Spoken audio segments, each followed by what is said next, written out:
Hello, hello. Good evening. We trust that you've had a very, very good day. We too here, we have had a great day under the mercies of the Lord, and it's good to have you on board.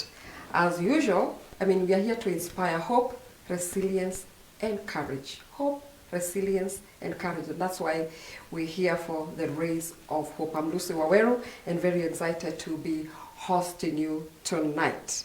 Today, we have a very interesting topic on mental management awareness for sanity. Mental management awareness for sanity. Remember, you can follow us live on CAC TV Kenya on Facebook and CAC TV Kenya on YouTube. Please spread the word. CAC TV Kenya on Facebook and CAC TV Kenya on YouTube. Again, we are very glad that you are with us. And this evening, we're very excited to have, our friend, our colleague, a fellow church member in the PCA Church, Madam Flash Mboro. It's so good to have you here. Thank you. And, just you finding time to be with us, you're always a blessing. I hope you know that. Yes, thank you very much. You're a blessing. Yes. Please say hello and introduce yourself. Viewers, my name is Flash Mboro. I'm a psychologist and a mediator, an accredited psychologist and a certified mediator. That is who I am. I talk a lot on mental health. Awesome. Yes. And you've used some very big words there, and we'll be expounding on them. All right. To understand, even as we delve into the topic of the day. All right. But we want to start with a verse. And just off air, we discovered that this is a favorite verse for both of us.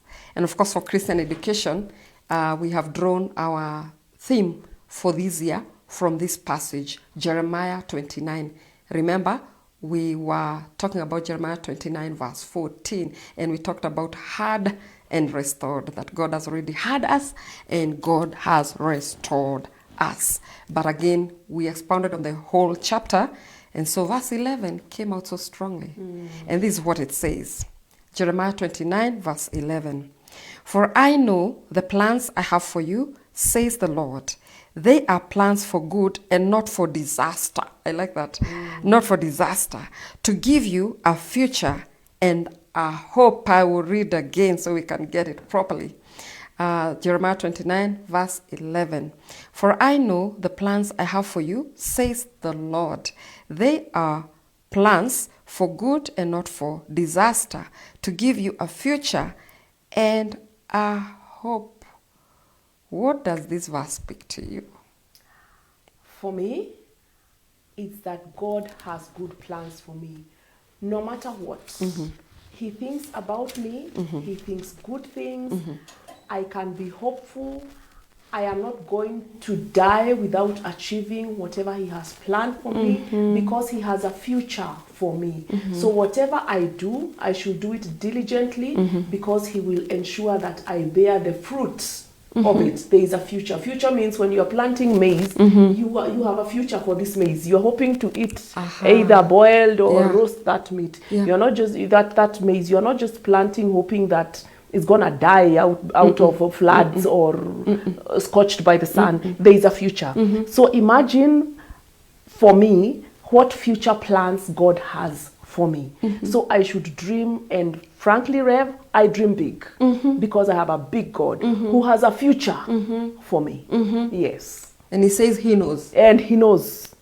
He knows. Awesome. Yes. This is a powerful verse. A very powerful verse. And He tells, in fact, if you read further, He tells us, if you call me and call me in earnest. Yes.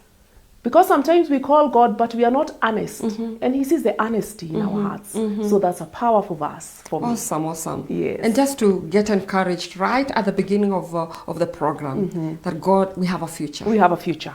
Absolutely. And God is in this plan. He is. So we won't fail. We absolutely not. Awesome. Yes. So we add another verse that we were discussing earlier. Yes. And this will, it will launch us to what we are discussing today. And that's Psalm 90 and verse 12. Psalm 90 and verse 12. And this is what it says. Teach us to realize the brevity of life, so that we may grow in wisdom. I like this NLT. I summarize vizuri sana. Right. Teach us to realize the brevity of life, so that we may grow in wisdom. What is this verse talking about, Madam Flash? Now, there is that version, and there is the other version that for me it's easier. My Bible says, teach us, O Lord, to number our days, that we may be wise, that we may have wisdom. So we should not live carelessly. And especially like today we are talking about mental health and how it affects people. Let us number our days. Live in sanity. Don't be careless. Don't do stuff like there is no tomorrow, that there is no, you know, don't squander things and get into drugs and take life. Okay, I wouldn't say take life too seriously, but don't take it as a joke. It's not a joke. Yes, so when God is telling us, teach us to number our days, that we may be wise. Don't be foolish. Live like a wise person. Number your days. I was just telling you earlier how I had an accident when coming here. It would have been my last day. Yeah. So where are you with God? Yeah. Even in matter of your mental status for peace, where are you with your maker? So we need to number our days. Rev, we don't know today. Maybe it's the last time I'm on air. And I know someone is thinking somewhere, Flash, don't say that. I can't say that because I have a living God. The future is not mine. So the fact that I've said it doesn't mean I'm going to die. No. I have learned, and as I grow older, I am learning to number my days and to live as much as possible in wisdom. Choose your battles.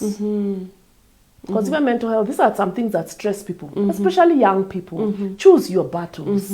Parents, pick your battles with your kids.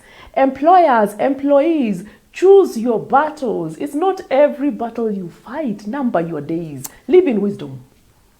Life is not a rehearsal. It's not a rehearsal. We are living. Yes, we are living. This is it. And today is not yesterday. No, and it's not tomorrow. It's not tomorrow. Nah. Today will not be repeated. No. So This is it. We number our days. So we do everything we must do now. Yes. And we do it the best way. And in wisdom. And absolutely. in wisdom. Absolutely. Wow, that's deep. Yes. Here it says it's brief. It is brief. Yes. And You remember, know- brief to God is relative. Yeah. 1,000 years, maybe like a day. A day may be like, yes. It's relative. Yes. I mean, it's a lifetime. It's a lifetime. Correct. And it's a season. It's a full season. Absolutely. I mean, according to God. Yes. Hey, we're already into the topic. Yeah. But just before we delve deeper, you're a psychologist, you're a mediator. Yes. So is a psychologist the same as a counselor? Are you also a therapist? And how does mediation, again, play into all this? And what do you people study? Yeah. Okay. In a nutshell, a psychologist is also a therapist. A counselor, there is a counseling psychologist.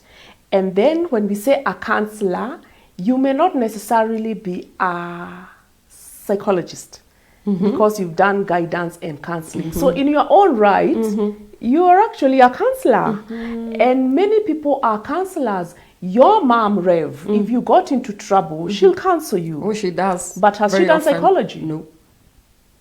So it's different. As psychology, you've actually done it as a career and you've read the books and you've qualified and you can actually take someone for serious therapy. But a counselor, it's a gray area.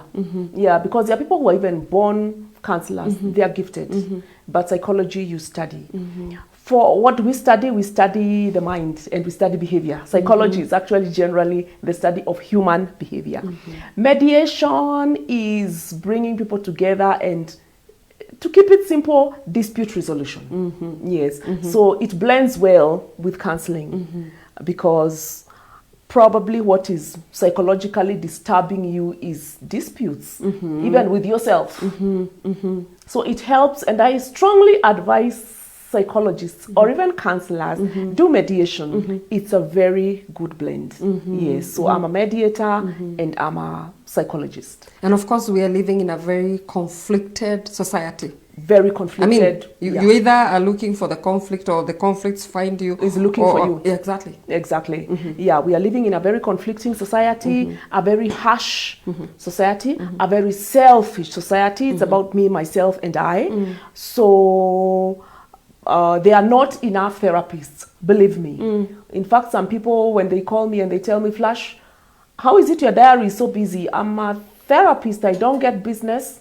You're probably not looking in the right place. Yeah, people are disturbed. People have conflicts.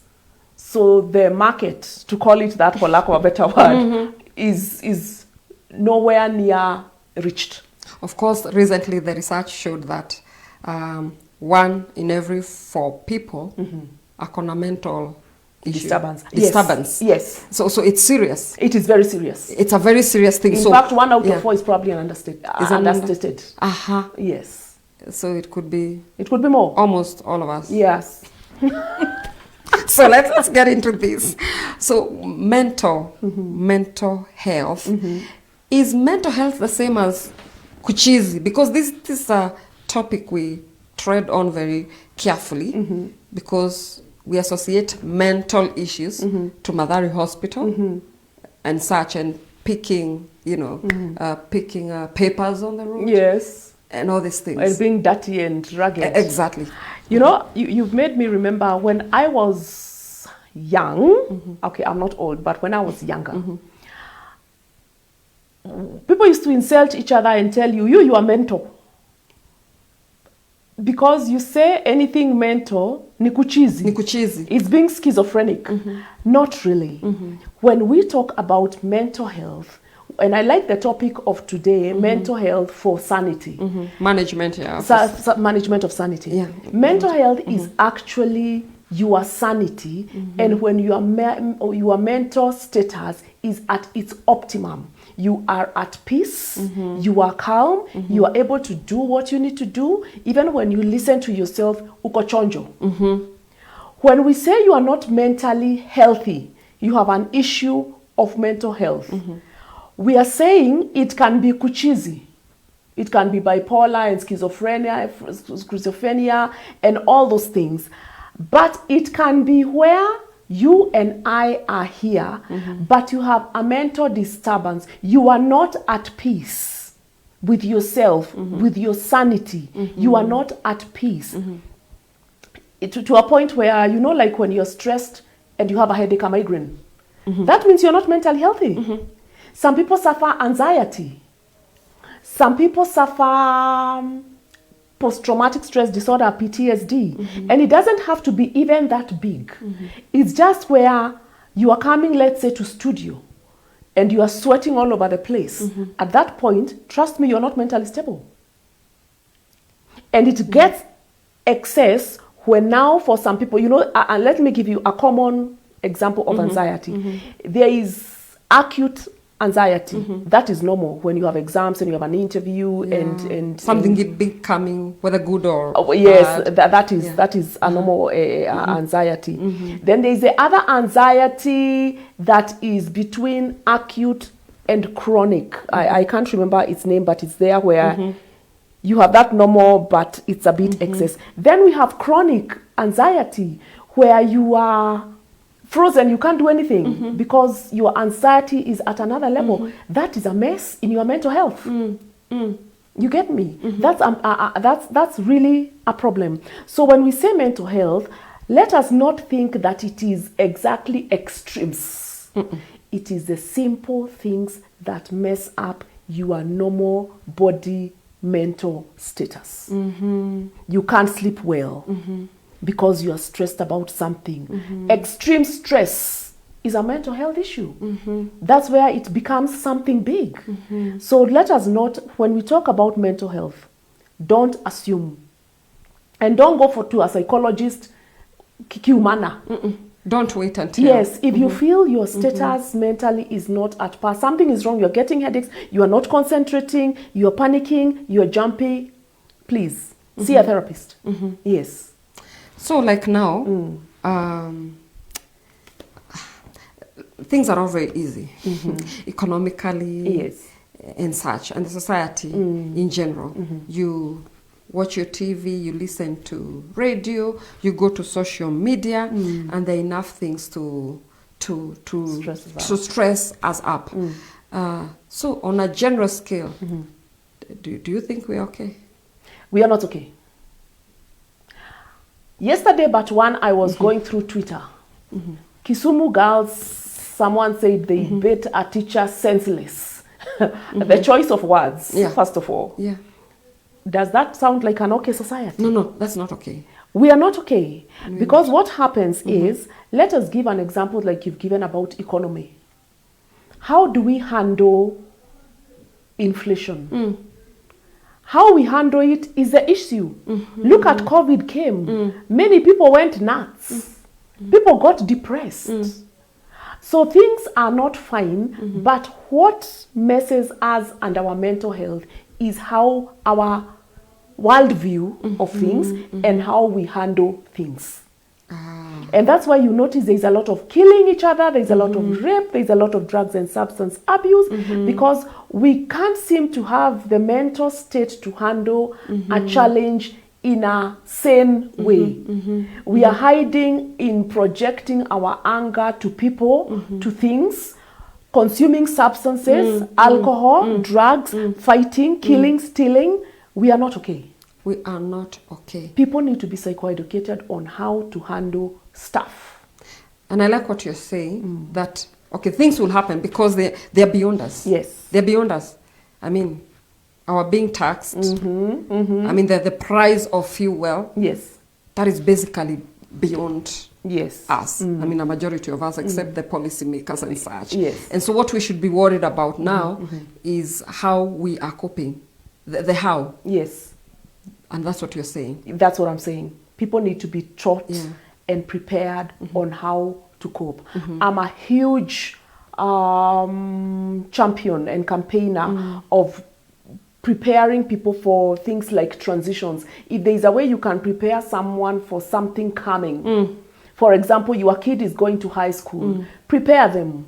Don't wait until you are called to school because they've had a panic attack and they can't cope. Prepare them. You are retiring. There should be pre-retirement seminars and post. There is retrenchment. There is redundancy. Your kid is going to class 1. Prepare him, prepare her. Someone has a terminal illness.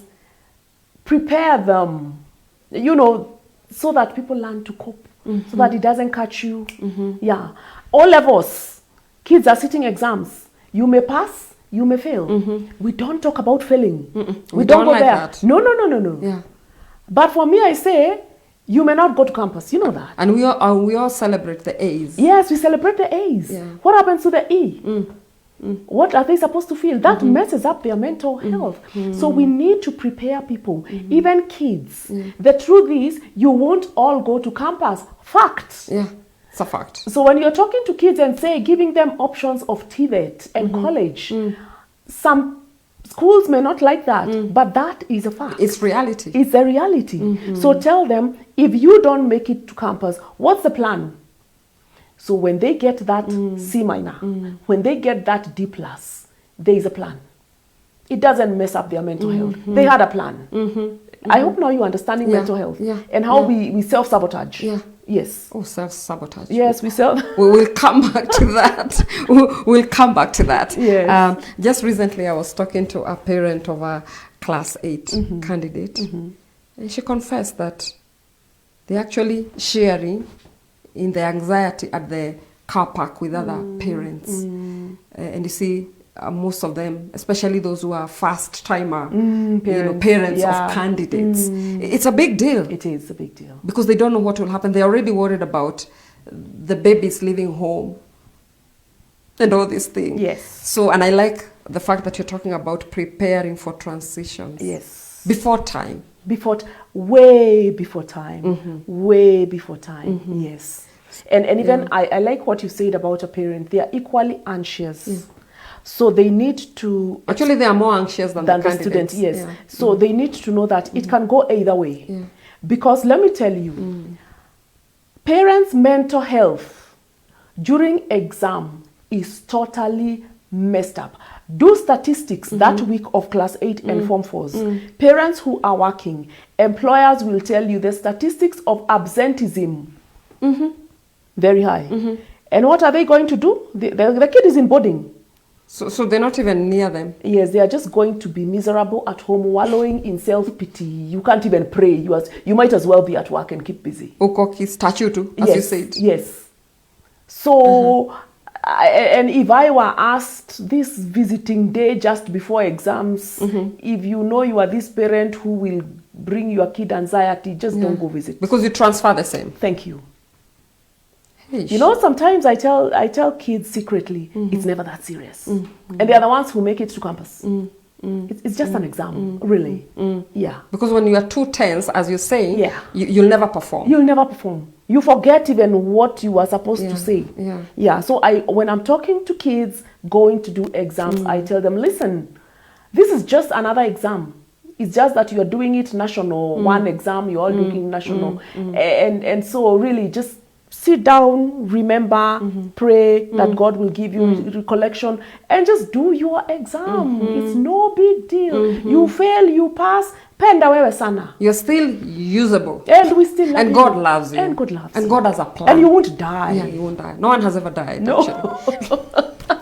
There's never a breaking news like a student has died. Because they failed. They got an Or E. because they sat for the national exam. Exactly.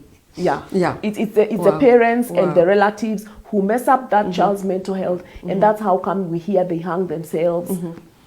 It's us who mess up the mental health. Yeah.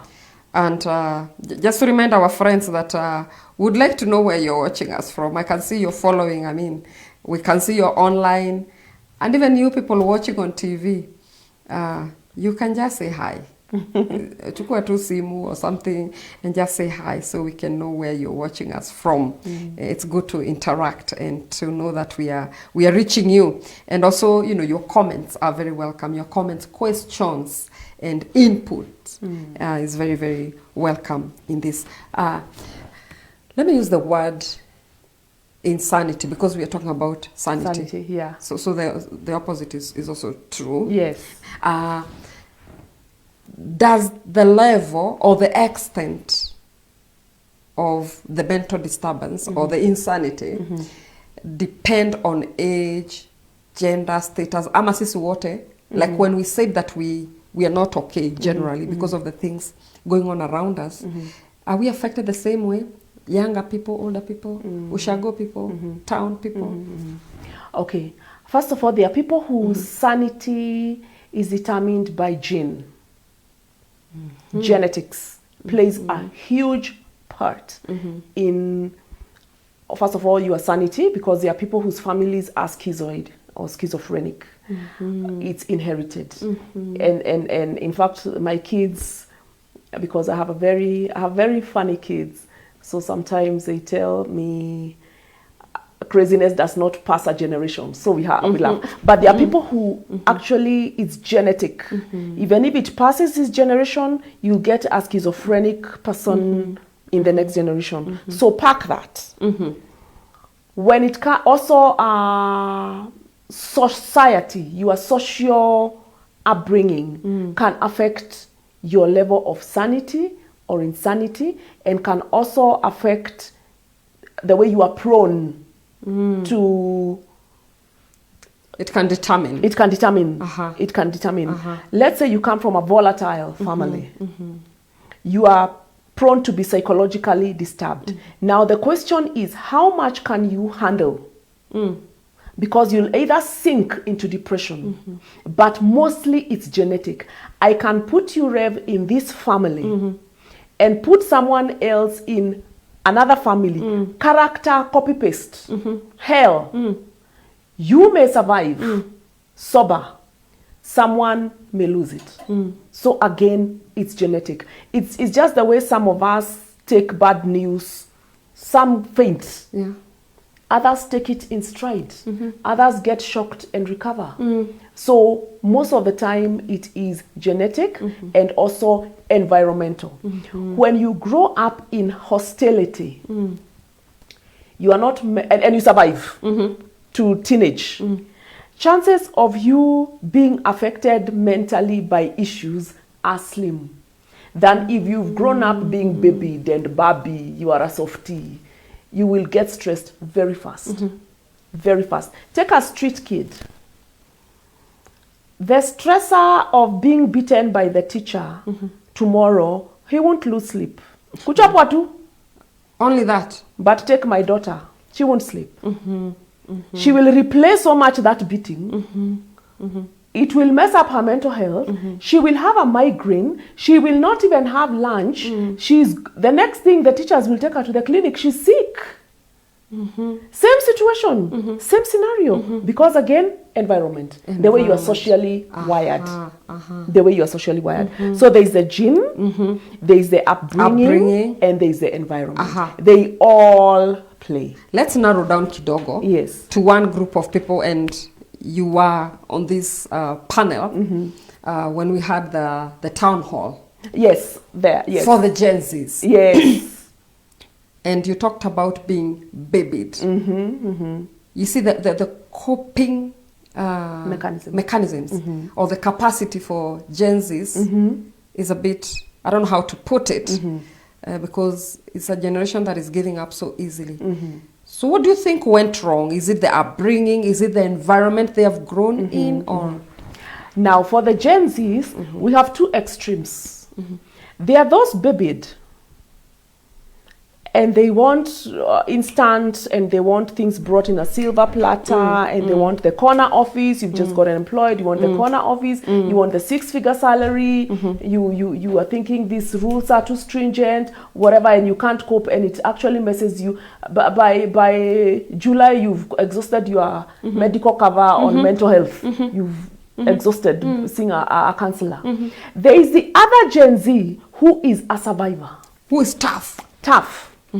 Campus, they hustled like a nonsense. They are doing my hair, they are doing my nails, they are washing clothes during the long break. Survivor.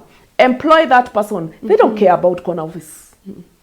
They don't even care much about the 6-figure salary. They will survive.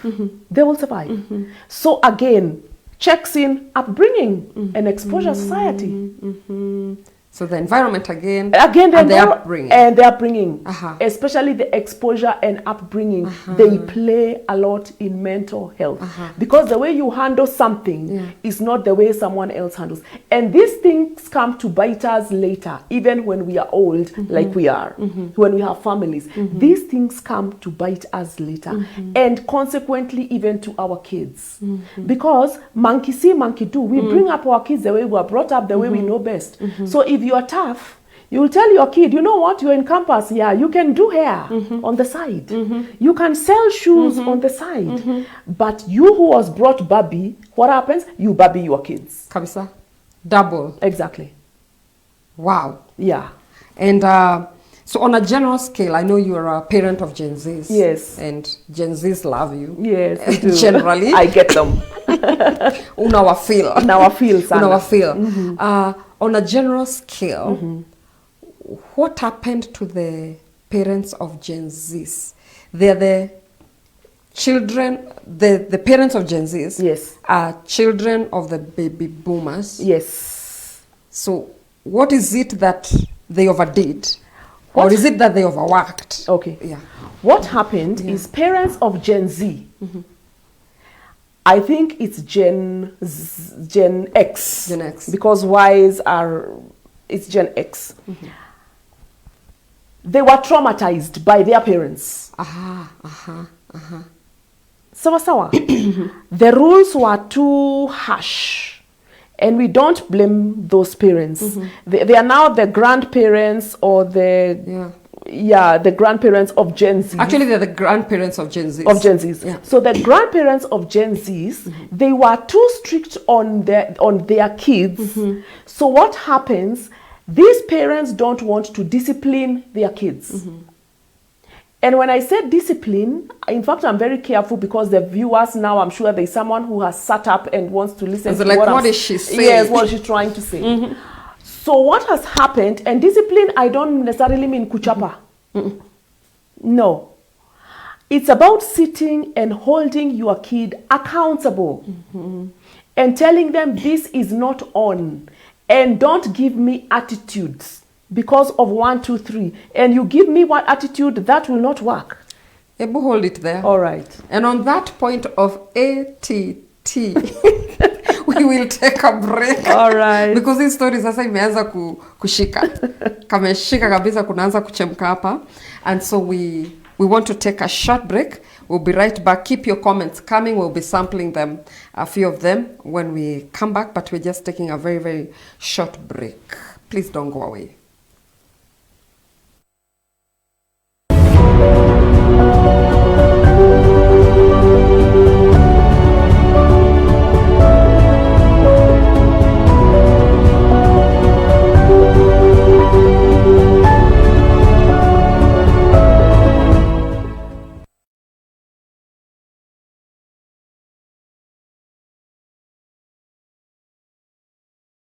Ushirikiano wa CAK TV pamoja na T Department unawaletea Tembea na Neno.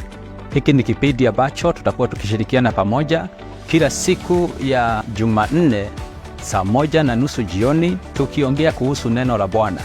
Kuna kusoma neno na pia kuna kulielewa neno. Tukitaka kulielewa neno la Bwana kutoka kitabu cha Mwanzo mpaka Ufunuo, ili kila mmoja wetu tuweze kujua Mungu anasema nini, angetaka tujue nini.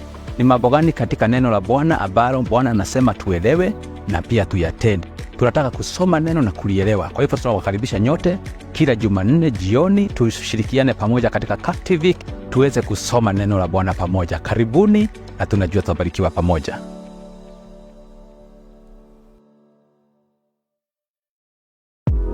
John Maxwell once said, "A reader is the one who knows the way, goes the way, and shows the way." Simply put, readership is all about vision and influence. Join me, Robert Waihenya Goge, the Secretary General of the Presbyterian Church of East Africa, every first Monday of the month from 8 p.m.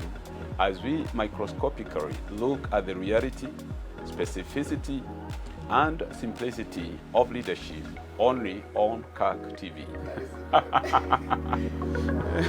Specificity.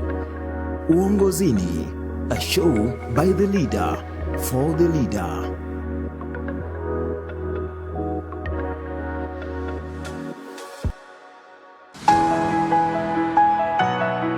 Welcome to the Presbyterian University of East Africa, Puer, the Harvard of Africa. We are a chartered faith-based private university located in a serene and conducive teaching and learning environment in Dogoto, Kikuyu, the cradle of education in Kenya. We strive to produce all-rounded graduates to meet the demands of local and global job markets. At Puer, students enjoy excellent learning facilities that are continuously upgraded in line with realities of modern-day learning. Our fee is affordable and payment plan is flexible. We offer 50% fee waivers for students able differently, the marginalized, and alumni. Faith-based members get a 10% on tuition. Students can also apply for funding from the Higher Education Loans Board. Achieve your academic dreams by pursuing our market-driven programs, among them Doctor of Philosophy, PhD in Business Administration, Education and Theology, Master's degrees in Business Administration, Educational Management, Communication Studies and Theology, Bachelor's degrees in Business Administration, Mass Communication, Computer Science, Education, Hospitality and Tourism Management, Nursing, Occupational Therapy and Theology. We also offer diploma and certificate courses. The university has intakes in January, May and September. Join Puer for an exciting campus experience and explore endless opportunities guided by the university motto of finding new paths.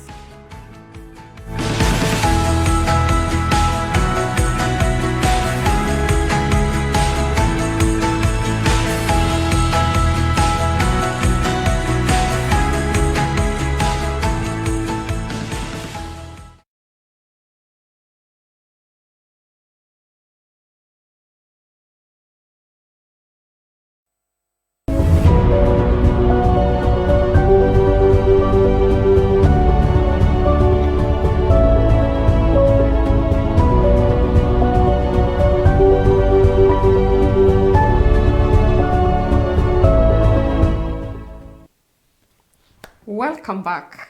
And we are glad you are still there, keeping it CAC TV and keeping it Rays of Hope.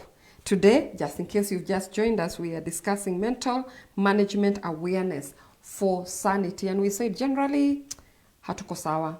But not being sawa is not the problem. The problem is, how do you cope so that, you stand. You stand firm and you make it through. And here we have the expert in the house, Madam Flash Mburu. But just to sample a few of your comments, Victoria Kimondo, thank you very much for following from Nyeri. We have Kathleen Gastep following from County 001. That should be Mombasa. That's 001. And then we have Grace Waithira. Kaigai, thank you for the wonderful compliments. Keep watching. Keep sending your comments. Madam Flash. Yes. ATT, tuliachia hapo. Tuliachia ATT. Now, when your kid gives you ATT, because we were saying that Generation Z, their grandparents are the ones who brought up their parents. So their parents were not allowed some things that were relatively normal, like feelings. Somehow those parents, you are not supposed to feel, like you're not supposed to cry. You nalia unachapo hata sana. So I keep thinking those people were a bit extreme. So what happens, the Gen Z parents, since they don't want to traumatize their kids the way they were traumatized, they are too lax on their kids. So you can imagine what Gen A or whatever it is being called, how it's going to be. No, the alpha now. Yeah, the alpha, exactly, the alphas. Yeah. It's going to be a mess. Because the alphas are the children of millennials and some Gen Zs. And some Gen Zs. Yes. So what's going to happen, the alphas, if they're not careful, they're going to be a mess. Now imagine the alphas kids. It's just going to be a Sodom and Gomorrah scenario. So I think there should be regulation. What is too much? What is too slack?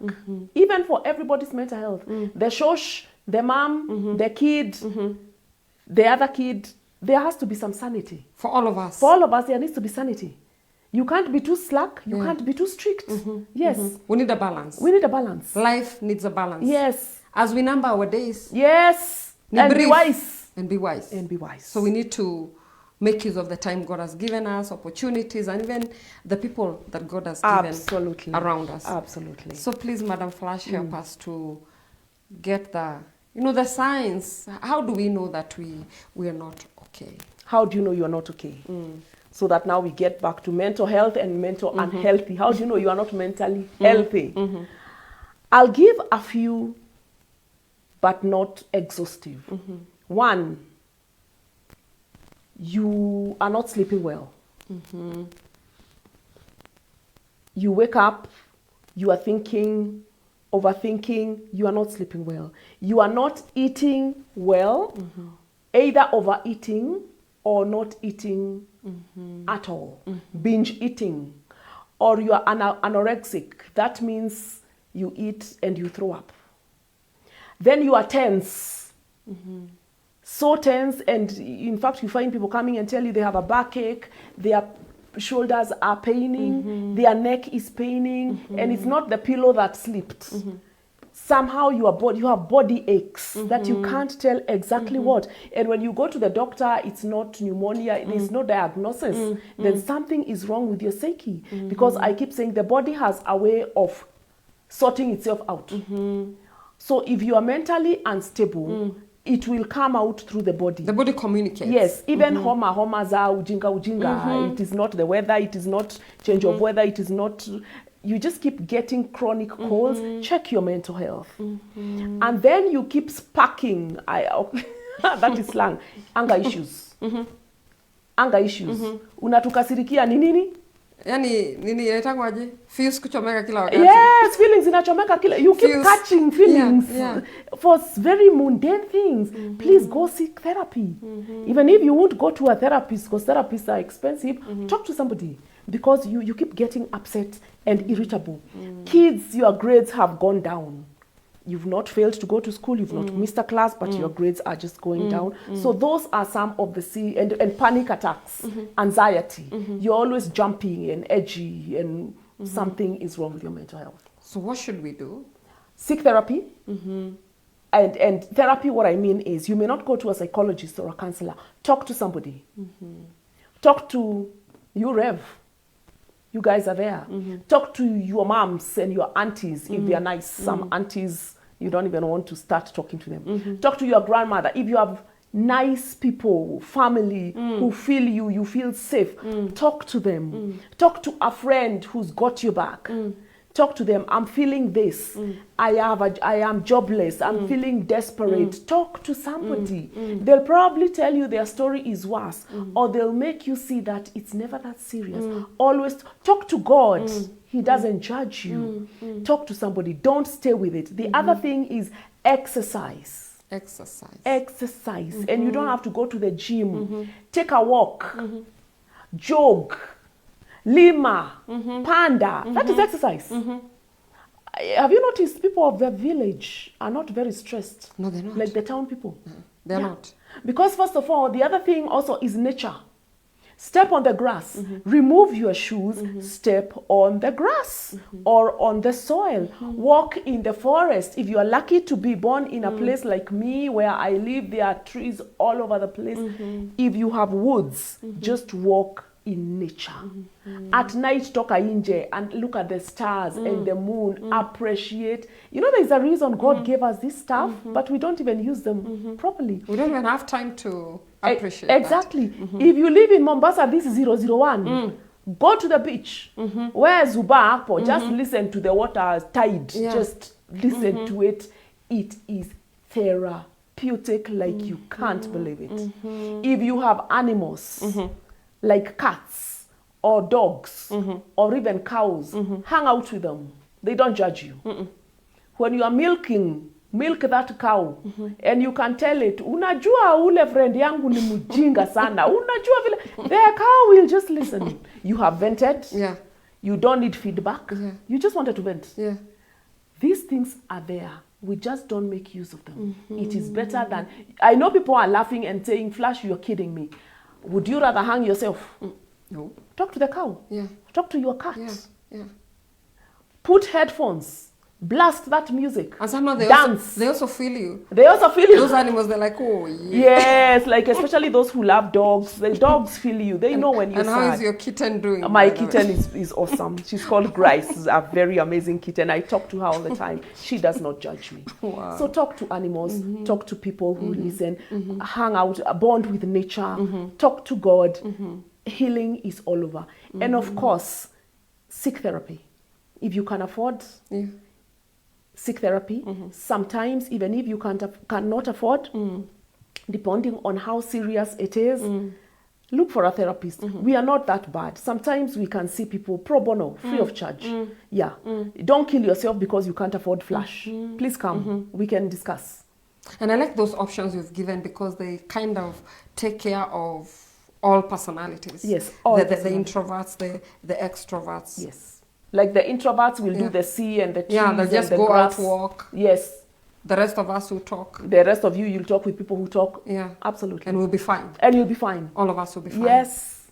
You know, in Christian education, we talk about the 4 hotspots of teaching. And for the purposes of this show, then I would say the 4 hotspots of therapy. Okay. And getting sane. Yes. Regaining our sanity. Yes. And we start with the home. So how should our homes be like at this time when we are hard pressed? And we are on the edge most of the time. Our homes should be a safe haven. Home is where you go and shut out the world and you are, your kids, your spouse, your house manager, house help if you like. That should be the place where you go home and there is sanity. Family should be people you should tell about the stuff you've gone through at work, at church, with friends who have rejected you and shamed you. It is the family you tell. It is the spouse you tell. It is unfortunate, Rev, that many people come because of that same family becomes their spouse. But it hurts very. Unfortunate. Maybe next time we should talk about dating, so that you don't get married to the toxic person whom you are coming home to. Wow. After having a bad day, you are jumping from the frying pan into the fire. Into the fire. Yeah, so family can be a very good Should be a safe haven. A safe haven. Should be therapy in itself. We Can you want imagine that, yeah. having a bad day, then coming home to babies who are just smiling and telling you some crazy story that the teacher told them? You forget all your Yeah, worries. you forget the world and everything. Absolutely. A husband Yes. who loves, parents who are embracing. Yes. A husband who is telling you, don't Yeah. worry, Yeah. mnachora vile mtafanya. Yeah. That's a plan. And even our estates should be safe And even our havens, estates, because those are yes. families also. Those are families. Yeah. Exactly. Yeah. Our estates, our neighbors. Our neighbors. There should be such cohesion. Yeah. Even church groups. You should be Yeah, looking. the next one now is a church. Is a church. Is the second hotspot. Church is another place where politics are from here to Timbuktu. But church should be the place where when you've had a bad week, you are looking forward to going to church and just praising and worshiping and hearing a powerful sermon, meeting this guild chair lady who is going to tell you how have you been, meeting your PCMF person, meeting the worship team. Church should be the place where you enter and you just feel love. So the last thing we want is to be stressed again in church. In church. And Your district elder should be, your elder in church should be on speed dial. In case of anything, he's the person you call and you do a prayer. You tell them, elder, I'm going through so much. And they are like, hang on, let's pray.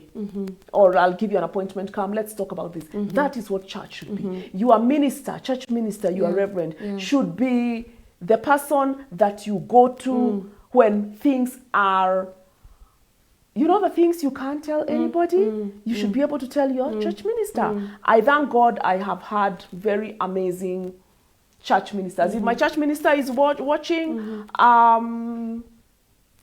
Ukosawa. Akosawa. Yes. So she's called Reverend Caroline. I think she's an amazing young woman. So a clergy, church elders, church leaders should be safe people. Safe. And when the groups should provide that safety and that refuge. Correct, absolutely. We should not backstab. Yes, it should not be combative, backstabbing, shaming each other at the pulpit, calling each other names. And in fact, now that PCA is going through elections, these are some of the criteria we should look at. Maturity, because these are things that mess up our mental health in church. The kind of leaders that you choose, they should be emotionally intelligent. EQ and IQ should be top-notch.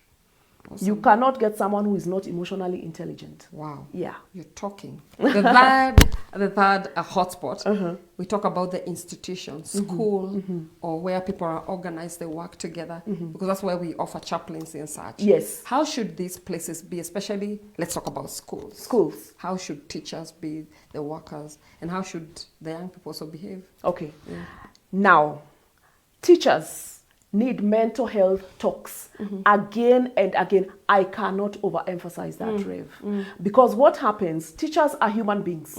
Principals are human beings. The cooks, the cleaners, they are all human beings. They are coming from families. They are coming from societies that have baggage. They are probably coming from toxic places like that. Then they bring that toxicity to the kids. It becomes a mess. No wonder, again, we are revisiting the Kisumu story. Now, they need mental health talks.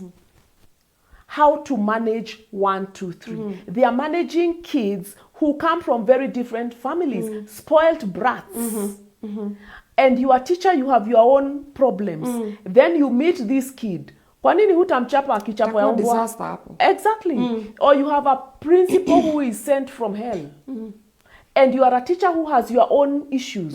Why wouldn't there be toxicity? Yeah. So all of them need a session. A certain school should call a psychologist, a therapist. Let us have a mental health issue. What are the things that institutions are prone to face that will mess up their church, their mental health?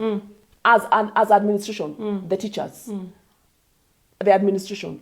tackle those. Prepare them. We said prepare them in advance. If you face this is how to behave. Teachers are also shamed by society. There is a lot that is expected of a teacher in the society. They have their own pressure. And gone are the days when we used to stand up Yes, for the teachers. exactly. We respected them. Exactly. We loved them. Yes. Nowadays they get bashing. Your kid fails, it is the teacher's fault. teacher. It is the institution's fault. You are not teaching enough. Maybe your kid is not academically gifted. So it doesn't matter even if the teacher bends over to teach your kid, they won't perform. So they need also a lot of mental health support. Yes. And finally, we talk about the marketplace, where we spend most of the time. Yes. Away from home, away from the church, away from the institutions Yes. that shape us. Yes. Marketplace. How should we treat one another? You just told me a good thing about humanity. Yes. People being human. Yes. When people rushed to save you after the accident. The accident. Now, for the marketplace out there, I'll throw this to the politicians. The politicians need to address mental health at every forum they have. The MCA, the MP, the president, they need to address mental health. Mental health is one subject that should be given 10 minutes or 5 minutes at every social gathering. So that watu waacha kufikiria mental health ni kuchizi. We are all mentally disturbed. The problem is that we don't know. So this is something we need to psycho-educate people on mental health. Yeah. And then we should treat one another kindly. Treat one another kindly. Yeah, be kind. Courtesy. Let us go back to the old-time religion where we used to say thank you and please and excuse me and I love you and I care about you and I got you. Yeah. You got this. You can always call me in case of anything. Let's go back to what happened. Yeah. We are such a selfish society. Which is very un-African to begin with. Exactly. Because we are very social people. Yes. We're supposed to be very hospitable. Yes. But we have now adopted other attitudes. Other that are attitudes. Not even ours. Exactly. They are Western. We're supposed to care for people. Exactly. We're supposed to feed the hungry. Yes. We're supposed to shelter those who don't have a shelter. We're Correct. supposed to be concerned about others. And speak of feeding the hungry and what have you. Let charity begin at home. We don't always have to take clothes to... I won't say names because I don't want people to say we don't want to take them there. But you go there, give clothes, put on Facebook, get photographed, and your neighbor right next door has no clothes and is suffering. Let's charity begin at home. No need of educating kids in those homes, and you have kids in your home school, your local primary. Now, Asomi, charity. Let's start with Jerusalem before we go to Judea. And actually, this week, according to our lectionary, yes, we've been talking about mission from the doorstep to the uttermost parts of and the then, world. Then absolutely. Inaanza mahali uko. Yes. Sometimes we think it's far out there. Exactly. Charity begins at home. It is a shame to see someone giving out there, but you go to their village, you are like, what? Really? Yeah. That's showbiz. I keep saying that is showbiz. Yes. And God is not a God of showbiz. Wow. Yeah. 30 seconds to just give hope. For you who is struggling with mental health issues, please remember, talk to somebody, even if it's not a therapy. If you don't feel heard, please seek a therapist. And remember, there is a God in heaven who hears. There is hope. It's never that serious. There is hope. There is hope. The point at which we bring this to a close. Thank you very much, all those who have been following and, posting here. Kina Pesh, Yeshua David, Rev, Kaide, there's Milka, there's Pitness Degwa, and many others who are following and dropping us your comments. Thank you, Madam Flash, for making time. We can have you again and again and again. And actually, we put a comma because we'll come back to this. All right. We will revisit. All right. Because there's much more to talk about. Yeah, absolutely. Thank you again and God bless you. Thank you, our viewer, for keeping it captive and for keeping it Rays of Hope. Again, as she has said, don't give up. Keep hope alive because God has a good plan for you. God is not yet done with you. So keep hope alive. So until next time, God bless you. Take care of yourself.